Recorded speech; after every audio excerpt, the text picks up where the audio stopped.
Bonjour chers organisateurs, nous sommes le groupe DREX, participant au Technova Hackathon 2022-2023, niveau 3 sécurité informatique.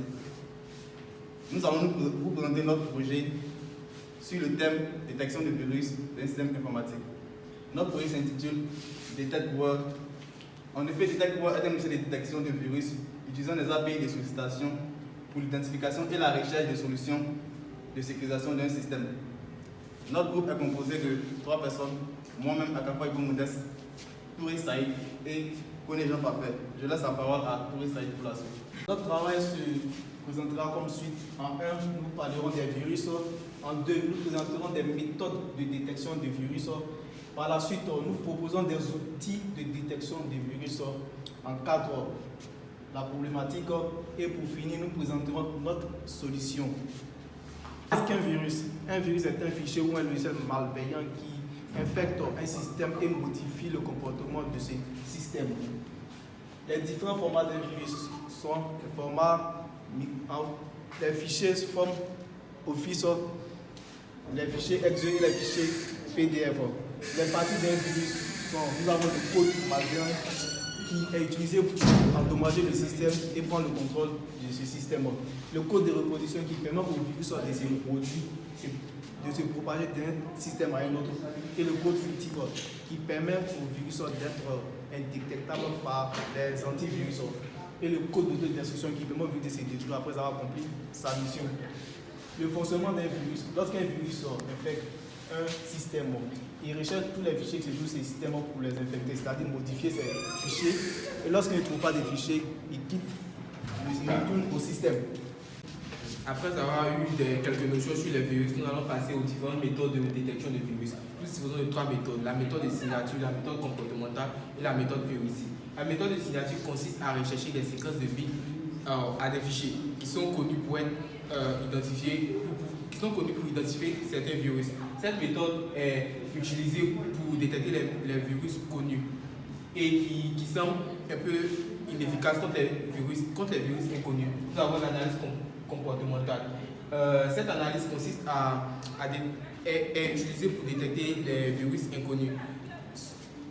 Cette méthode consiste à suivre le comportement de différents programmes informatiques dans un espace sécurisé afin de détecter des comportements malveillants, à savoir l'utilisation du port 21 pour le transfert de fichiers ou l'escalade de privilèges. Nous avons la méthode d'analyse heuristique. Cette méthode consiste à utiliser des algorithmes heuristiques pour suivre les comportements de certains programmes.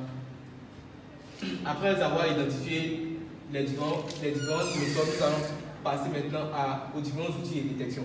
Il existe divers outils. Les antivirus, nous pouvons citer des outils que nous connaissons, à savoir Avast, Bitdefender, et des IPS, à savoir Snort, Suica. Nous avons aussi des zones d'épreuve qui sont utilisées pour pouvoir simuler des attaques afin de recenser les différents comportements de virus. Après avoir parlé des différentes IDS et antivirus qui existent, nous avons différentes problématiques, à savoir les faux positifs. Les faux positifs consistent à détecter des virus alors qu'ils ne sont pas des virus. Les faux négatifs. Les faux négatifs consistent à dire qu'un fichier n'est pas un virus alors que c'est un virus. Nous avons les performances et les mises à jour non rapides. À travers ces différentes problématiques, nous avons décidé de mettre en solution et nous avons décidé de mettre en place notre solution. Et je vais laisser la place à Akafa Modeste pour vous présenter notre solution. Ok, la solution DetectWord, ici, elle se charge d'analyser les différents fichiers connus sur le système. Et lorsqu'elle analyse le fichier, si elle considère que le fichier est suspicieux, alors elle va envoyer ce fichier à des analyseurs de virus sur le web via leur API. Donc, elle envoie le fichier sur le web. Une fois l'analyse terminée, les résultats reviennent à elle. Et si les résultats sont positifs et que c'est un virus, alors elle se charge soit de gérer ce virus en le détruisant ou soit d'effectuer une communication avec les antivirus existants pour qu'ils prennent en charge le virus.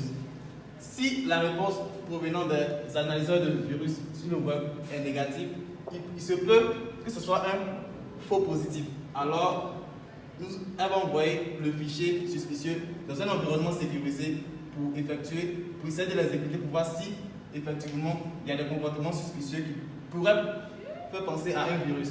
Et donc, si on se rend compte que non, c'est effectivement un virus au vu de ses comportements, alors elle va soit prendre en charge le virus ou soit laisser ça au virus commence à charger. Dans le cas contraire, si ce n'est pas un virus, alors le fichier est considéré comme non dangereux. Ok, pour la conception de notre solution, nous allons utiliser les outils suivants. D'abord, on a une langage de programmation Python et on a l'IDE VS sur lequel nous allons travailler.